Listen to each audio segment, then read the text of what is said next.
Hello dear student, welcome. तो अभी हम लोग नेक्स्ट टाइप का सम का सॉल्व कर रहे हैं वैल्यूएशन गुडविल में, सुपर प्रॉफिट मेथड में वैल्यूएशन ऑफ बिजनेस फाइंड करना है। तो ये मैंने तुम्हारे लिए क्वेश्चन पेपर का उतार दिया क्वेश्चन। ये बैलेंस शीट दिया है, नेट प्रॉफिट दिया है, 5 साल का प्रॉफिट दिया है, लैक्स में दिया है, और बिल्डिंग की वैल्यू री वैल्यू बोला 250 लाख, मशीनरी बोला है, और 10% return on capital normal rate of return. तो वैल्यूएशन गुडविल 5 साल का सुपर प्रॉफिट बोला है, और interesting value of business find करना है। तो इसमें सब कुछ है। ये लेटेस्ट पेपर का सम था और इसको सॉल्व करते हैं। तो जब भी सुपर प्रॉफिट आ गया ना, सुपर प्रॉफिट, ओके, तो अपने को क्या करना है बच्चा मालूम है क्या? सबसे पहले ये निकालेंगे कैपिटल एम्प्लॉयड। तो what is capital employed? Assets और लायबिलिटी को माइनस करेंगे। तो जितने भी एसेट्स है ना वो उठाएंगे। इसमें से याद रखना, आपको ये नहीं लेना रहेगा। प्रिलिमिनरी एक्सपेंसेस आएगा ना, उसको इग्नोर करना है। कभी भी बैलेंस शीट में अपने को प्रिलिमिनरी एक्सपेंस दिया रहेगा ना, उसको नहीं लेना है। जैसे कि ये दिया रहेगा ना, इसको इग्नोर करते हो, ओके। और लायबिलिटीज बोले तो कर्जा, बाहर का जो भी कर्जा रहेगा, जमा किया पैसा नहीं लेते। तो मैंने एसेट्स का नाम ऊपर लिखा, लायबिलिटीज का नाम इधर लिखा। पर इधर वैल्यू क्या बोला है? बिल्डिंग की वैल्यू हो गई 250 लाख, ओके। ये सब लैक्स में कॉमन अमाउंट है, ओके। तो बिल्डिंग की वैल्यू 250 है, तो इधर मैं 250 लिख दूंगा, लैख ऊपर है। और इधर प्लांट एंड मशीनरी बोला 150 लाख, तो प्लांट एंड मशीनरी पर कितना लिख दूंगा? 150 लिख दूंगा। बाकी किसी का इंफॉर्मेशन दिया नहीं, एप्रिसिएशन नहीं दिया, डेप्रिसिएशन नहीं दिया। तो फिर स्टॉक का सेम वैल्यू लिख दूंगा 300। कैश बोला है 50, मतलब 50 लाख। डेटर्स बोला है 100 लाख। क्रेडिटर्स बिल रिसीवर बोला है 55 लाख, ओके। ये तुम्हारा हो गया एसेट्स। लायबिलिटीज़ में ये अमाउंट कॉपी करना पड़ेगा अपने को। कर्जा, ओवरड्राफ्ट, छोटा मोटा कर्जा 20 है, ये 77 क्रेडिटर्स है, 45 और ये 75, ओके। अब हमें क्या करना है? इसका टोटल लेना, ओके। ये तुम्हारा होगा एसेट्स और इसका टोटल ले लिया, ये तुम्हारा हो जाएगा लायबिलिटीज। इसको यहाँ लिख देता हूँ। तो ये एसेट्स का टोटल जब ले रहे ना, तो अपने को कुछ आ रहा है 905 लाख, और लायबिलिटीज़ का टोटल ले रहे ना, कितना आ जाएगा तुम्हारा? कुछ 270 आ जाएगा, ओके। टोटल करके रखा हो। फिर इसको क्या करेंगे? माइनस करेंगे। ए और बी, एसेट्स और लायबिलिटी को माइनस करेंगे, तो अपने को मिलेगा कैपिटल एम्प्लॉयड ए माइनस बी। तो 688 लैक्स कितना हो जाएगा? 688 लाख। ये तुम्हारा कैपिटल एम्प्लॉयड है, इसको नेट एसेट्स बोलते हैं। अब इतना आ गया ना, तो आपको ये भी मिल जाएगा बच्चा। क्या मिल जाएगा? Normal profit. क्योंकि कैपिटल एम्प्लॉयड पर क्या मिलता है तुमको? नॉर्मल प्रॉफिट मिलता है। स्पेलिंग गलत हो गई, नॉर्मल प्रॉफिट। तो नॉर्मल प्रॉफिट कैसे निकालेंगे? कैपिटल एम्प्लॉयड पे नॉर्मल रेट ऑफ रिटर्न का परसेंटेज, ओके। तो कैपिटल एम्प्लॉयड कितना है तुम्हारा? 688 lakh. Normal rate of return इधर दिया है 10% रिटर्न ऑन कैपिटल, इसको बोलेंगे NRR। क्या बोलेंगे इसको? NRR, मतलब ये इसका 10%। तो इसके बाद जब 688 पे 10% मारेंगे, 68.8 लाख, ये तुम्हारा हो जाएगा नॉर्मल प्रॉफिट। कभी भी कैपिटल एम्प्लॉयड आएगा ना, तुरंत नॉर्मल प्रॉफिट मार देंगे, इस पर परसेंटेज मार देने है। अब हमें इधर 5 साल का प्रॉफिट दिया है, तो ये 5 साल के प्रॉफिट को ऐड करेंगे, टोटल आएगा, फिर एवरेज निकालेंगे। तो ये 5 साल के प्रॉफिट को मैंने यहाँ लिख दिया। अब इसको मुझे टोटल लेना पड़ेगा, ओके। 85, 96, 90, 100, 95, जिसको ऐड करेंगे ना 466 लाख आ रहा है, ओके। ये पूरे लैक्स में है, 466 lakh. Now we have to find average profit. तो एवरेज का मतलब होता है टोटल प्रॉफिट को डिवाइड करेंगे नंबर ऑफ ईयर से। नंबर ऑफ ईयर 1 2 3 4 5, तो 5 से क्या करेंगे? डिवाइड करेंगे, तुमको एवरेज प्रॉफिट मिल जाएगा, दैट इज़ 93.2 लैक्स। सिंपल। ये हो गया तुम्हारा एवरेज प्रॉफिट, ये हो गया तुम्हारा नॉर्मल प्रॉफिट। जब एवरेज और नॉर्मल, जब साफ और निवला अपने सामने आएगा, तो अपने को सुपर प्रॉफिट मिल जाएगा। तो इधर अपन लिखेंगे सुपर प्रॉफिट, ओके। तो मैं इसको यहाँ ही लिख देता हूँ, इधर super profit is equal to.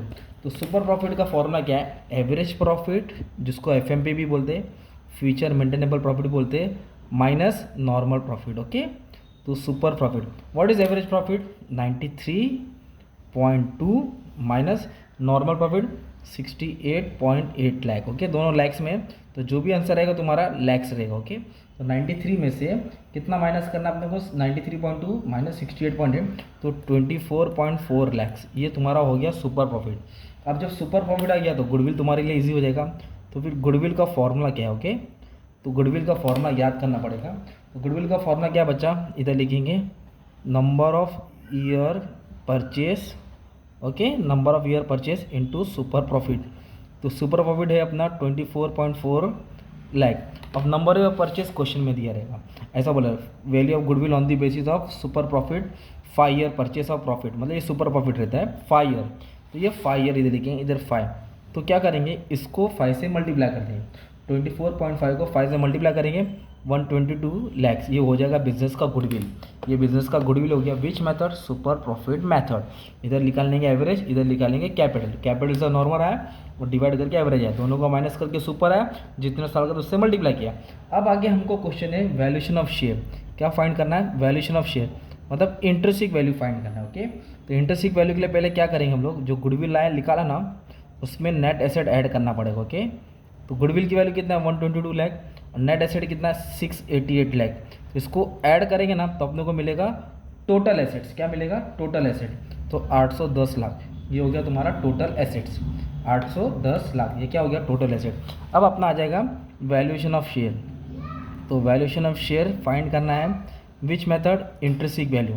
तो उसका फॉर्मूला क्या है, टोटल एसेट, मतलब ये जो 810 है टोटल एसेट, मतलब ये जो अमाउंट आया था ना ए माइनस बी, इसमें क्या किया, गुडविल का अमाउंट ऐड किया, इसमें क्या ऐड किया मैंने, गुडविल का अमाउंट ऐड किया, तो टोटल एसेट बेड़ा divide by number of equity shares. तो इधर दिया 500 लाख, एक शेयर 100 रुपये का, अगर एक शेयर 100 रुपये का तो कितना लाख शेयर उनके पास 5 लाख, अगर 10 करेगा तो 1 जीरो छुपाएंगे, 100 का तो 2, तो 2 जीरो छुपाऊंगा तो 5 लाख शेयर है, मतलब 5। तो क्योंकि ये 810 लाख है डिवाइड बाय 5 लाख, तो 810 को 5 से क्या करेंगे डिवाइड करेंगे तो 162, तो एक शेयर का वैल्यू मिला 162। तो ये हमने फाइंड किया इंट्रिंसिक वैल्यू। इसका फॉर्मूला क्या है, नेट एसेट्स, जो भी गुडविल है एसेट्स है टोटल, डिवाइड किससे किया, नंबर ऑफ इक्विटी शेयर से। अब अपने को बोला वैल्यू ऑफ बिजनेस फाइंड करो, क्या फाइंड करना है, तो वैल्यू ऑफ बिजनेस का फॉर्मूला क्या है बच्चा, FMP को डिवाइड करेंगे normal rate of return into 100। FMP मतलब तुम्हारा होता है average profit. Okay, FMP nothing but your average profit. तो सब डिवाइड करके कट पिट करके कितना आया था 93.2, तो इधर लिखेंगे 93.2 divide by normal rate of return जो तुमको दिया है क्वेश्चन में 10%, 10% बोला तो इंटू 100।